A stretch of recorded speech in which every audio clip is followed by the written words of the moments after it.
ذہین اور حساس. ذہین اور حساس لوگوں میں قبض اور بسط کی کیفیت، یہ مختلف سائیکلز ہیں جو آتی رہتی ہیں. کبھی طبیعت میں پشمردگی ہے، دل بجھا ہوا سا ہے، کچھ نا امیدی سی ہے، خود اپنے اوپر اعتماد کی کمی محسوس ہو رہی ہے، مجھ میں صلاحیت نہیں ہے، میں کچھ نہیں کر سکتا، اب تک جو کچھ کیا کبا بھی ہے، امنگ بھی ہے، امید بھی ہے، روشن پہلو نظر آ رہے ہیں. قبض کی کیفیت میں تاریک پہلو نظر آتے ہیں، مایوسی کے پہلو نظر آتے ہیں، پیسیمزم کی کیفیت. اور یہ جو بسط کی کیفیت ہے اس میں روشن پہلو. دیکھو یہ بھی تو ہے نا، آخر یہ بھی تو ہوا ہے اور بھی ہو سکتا ہے، آخر اب تک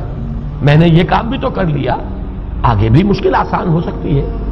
یہ دو کیفیات ہیں قبض اور بسط کی، جن کو کہ صوفیاء کرام نے یہ اصطلاحات، یہ عنوان دیے، قبض اور بسط. جتنی انسان کے اندر حساسیت کی کیفیت زیادہ ہوگی، ذہانت زیادہ ہوگی، اتنا ہی یہ جو ویوز ہیں اس کی ایمپلیٹیوڈ زیادہ ہوتی ہے. کم ذہین انسان ہے، کم حساس ہے، آئیں گے تو صحیح ہے، لیکن یہ کہ وہ ویو جو ہے اس کا ایمپلیٹیوڈ جو ہے اس کے اندر اوپر اور نیچے کی کیفیت زیادہ نہیں ہوگی. لیکن جتنا یہ معاملہ بڑھتا ہے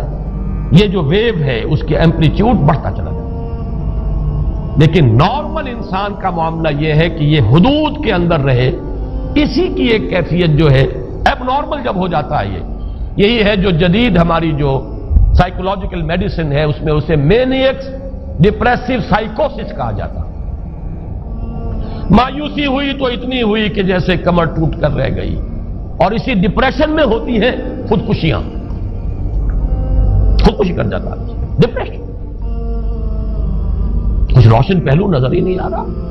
کوئی امید کا پہلو نظر ہی نہیں آ رہا، کوئی صورت نظر نہیں آتی، کوئی امید بن نہیں آتی. کس طرف جاؤں، کدھر دیکھوں، کسے آواز دوں؟ اے ہجوم نامرادی دل بہت گھبرائے ہے. اور جب آدمی محسوس کرتا I can't face these realities، یہ commits suicide. یہ اور جب کیفیت ہوتی ہے انشراح کی تو آدمی خوب بھاگ رہا ہے، دوڑ رہا ہے، امنگ ہے، محنت ہے، دوڑ رہا ہے، امیدیں ہیں، اب ہر چیز کا روشن پہلو نظر آ رہا ہے. عجیب ہے یہ. اصل میں مجھے کچھ تجربہ بھی ہوا ہے، ہمارے خاندان میں بھی یہ مرض موجود رہا. میرے والد مرحوم کافی طویل عرصے اس مینیک ڈپریسو سائیکوسس کے مریض رہے. کچھ ہوتا ہے یہ معاملہ. ویسے بھی شاید ہمارا خاندان جو ہے اس کیٹیگری میں آتا ہے جس میں ذہانت نسبتاً کچھ زیادہ ہے، حساسیت بھی نسبتاً کچھ زیادہ ہے. یہ دوسری بات ہے کہ کوئی شخص جو ہے یہ فلسفے کے طور پر اختیار کر لے کہ اپنے آپ کو ڈھیٹ بنا لینا ہے، یہ فلسفہ بھی بن سکتا ہے. لیکن یہ ہے کہ اگر آدمی چھوڑ دے اپنی طبیعت کو تو یہ دونوں کیفیات آتی ہیں. انہی کیفیات میں اگر یہ جو اپورڈ اینڈ ڈاؤنورڈ موومنٹ ہے یہ ایک حد سے نکل جائے تو یہ بیماری ہے مینیک سائیکوسس، مینیک ڈپریسو سائیکوسس. اس میں جب آدمی ہوتا ہے وہ اپر کیفیت میں تو اس کے اندر بڑی عظیمت ہے، روشنی ہے، امید ہے، لوگوں سے گفتگو کر رہا ہے، حق بول رہا ہے، خوب جو ہے محفل کے اندر، اب وہ محفل میں اسے دلچسپی محسوس ہو رہی ہے اور اسے ہر چیز کا روشن پہلو نظر آ رہا ہے، خود اپنے وجود کا بھی روشن پہلو، دوسروں کے وجود کا بھی.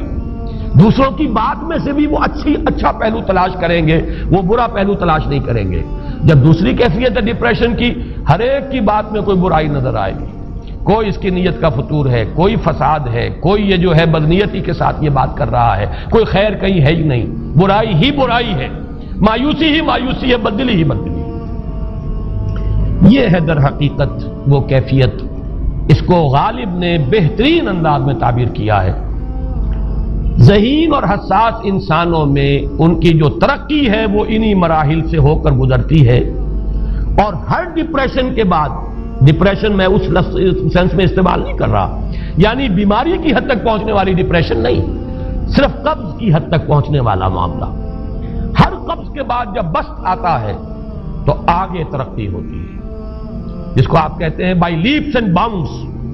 آدمی جو ہے چھلانگ لگاتا ہے، گویا کہ ایک درجہ جو پہلے تھا اس سے آگے درجہ انسان کا جو ہے اس سے بلند تر پوزیشن پر انسان پہنچتا ہے. ہر قبض کے بعد جو نیا بسط آتا ہے وہ ایک نئی کیفیت، نئی شان، نئی بلندی، نئی رفعت لے کر آتا ہے. اس کو غالب نے تعبیر کیا ہے بہت خوبصورت انداز ہے،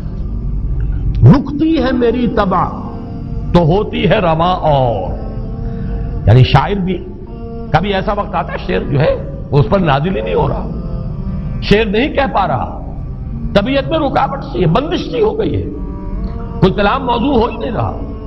لیکن پھر جب یہ کیفیت جو ہے بدلتی ہے اور جب پھر بست کی کیفیت آتی ہے، رکتی ہے میری طبع تو ہوتی ہے رواں اور، پھر اس کے اندر ایک جولانی نئی ایک کیفیت جو ہے انشراح کی، وہ ایک بالکل نئی کیفیت نئی شان کے ساتھ، یہ ہے وہ معاملہ جو ان آیات مبارکہ کے پس منظر میں ہے۔ اسی لیے اب میں آپ کو اس کا حوالہ دے رہا ہوں، تفسیر مظہری میں قاضی ثناء اللہ پانی پتی رحمت اللہ علیہ نے بہت عمدہ بات فرمائی ہے کہ حالت قبض اگر کسی شخص پر طاری ہو تو اس حال میں اکسیر کا درجہ رکھتی ہے یہ سورہ مبارکہ، اس لیے کہ یہ نازل ہوئی ہے محمد الرسول اللہ صلی اللہ علیہ وسلم پر اسی حالت قبض میں۔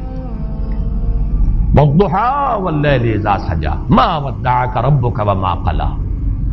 وَلَلْآخِرَةُ خَيْرٌ لَكَ مِنَ الْأُولَىٰ وَلَسَوْفَ يُعْطِيكَ رَبُّكَ فَتَرْضَىٰ أَلَمْ يَجِدْكَ يَتِيمًا فَآوَىٰ وَوَجَدَكَ ضَالًّا فَهَدَىٰ وَوَجَدَكَ عَائِلًا فَأَغْنَىٰ۔ یہ تمام آیات اب معلوم ہوگا کہ جیسے موتی پروئے ہوئے، ایک لفظ قبض، اب اس میں جو بھی واقعاتی اور جو میں نے آپ کو روایاتی جو بھی پس منظر بیان کیا وہ بھی فٹ بیٹھ رہا ہے، وہ خودکشی کا معاملہ بھی آ گیا اس میں فٹ بیٹھ رہا ہے کہ بخاری شریف میں روایت موجود ہے کہ حضور فرماتے ہیں کہ میری طبیعت پر اس درجے اضطراب تھا، اتنی کیفیت جو ہے میری تشویش کی تھی کہ میرے دل میں بار بار خیال آتا تھا کہ پہاڑ پر چڑھ کر اپنے آپ کو نیچے گرا دوں۔ یہ سارے معاملات اب آپ کو محسوس ہوگا جیسے تمام کڑیاں جو ہے وہ جڑ گئی، جیسے رات کو اب آپ اٹھ نہیں پا رہے، اضمحلال ہے، اعصابی جو ہے اعصاب اس درجے متاثر ہو چکے ہیں۔ صرف یہ ایک احساسات کی کیفیت نہیں ہے، آپ کی قوت فعلی جو ہے، قوت عملی، وہ بھی اس درجے متاثر ہو چکی ہے کہ کئی راتیں گزر گئی اور آپ رات کو نہیں اٹھ سکے، جس پر کہ ام جمیل کو یہ کہنے کا موقع مل گیا کہ معلوم ہوتا محمد تمہارا شیطان تمہیں چھوڑ گیا۔ اب یہ جملہ اپنی جگہ پر اس کی کاٹ ہے یقیناً، اس سے یضیق صدرک بما یقولون، لیکن وہ کیفیت جس کی وجہ سے یہ جملہ آیا ہے اس پر نگاہ دوڑائیے،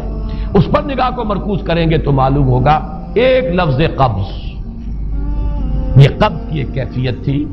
اس قبضی کی کیفیت کا ایک مظہر یہ ہے کیونکہ یہ بھی تو در حقیقت قلب مبارک جو ہے محمد الرسول اللہ صلی اللہ علیہ وسلم کا، اسی پر تو وحی کا نزول ہوتا تھا، یہ بھی وہی داخلی احساسات و کیفیات کا معاملہ ہے، یہی بھی در حقیقت یہ واردات قلبیہ ہی کا سارا معاملہ ہے، اس کو آپ خارج سے تعبیر نہیں کر سکتے، نہ ابھی کوئی ایسے مصائب تھے، نہ ایسی کوئی مشکلات تھیں، نہ ابھی کوئی رد و قضا ایسی شروع ہوئی، نہ ابھی کوئی بحث و نزاع کا معاملہ ایسا ہوا، نہ کوئی ابھی کوئی فزیکل پرسیکیوشن شروع ہوئی، یہ سب داخلی ہی کیفیات ہیں، اور ان داخلی کیفیات کے حوالے سے ان سورہ مبارکہ کو اگر صحیح سمجھا ہے تو صوفیاء نے سمجھا۔ وہ جو اقبال کا شعر ہے کہ کچھ جو سمجھا میرے شکوے کو تو رضواں سمجھا، مجھ کو جنت سے نکالا ہوا انسان سمجھا، اور کون سمجھے گا؟ وہ تو سمجھے گا کہ دکھے ہوئے وہ دل کی صدا ہے، وہ کیا ہے جو اقبال کی وہ ایک نظم ہے پرندے کی فریاد، گانا اسے سمجھ کر خوش ہونا سننے والے، یہ تو در حقیقت ایک دکھے ہوئے دل کی صدا فریاد، یہ صدا ہے۔ تو یہ کیفیت جو ہے رضوان سمجھ سکا ہے جو کہ داروغہ جنت ہے، اس نے سمجھا یہ وہی آدم جو نکالا گیا تھا یہاں سے، یہ اس کی فریاد ہے۔ کچھ جو سمجھا میرے شکوے کو تو رضواں سمجھا، مجھ کو جنت سے نکالا ہوا انسان سمجھا۔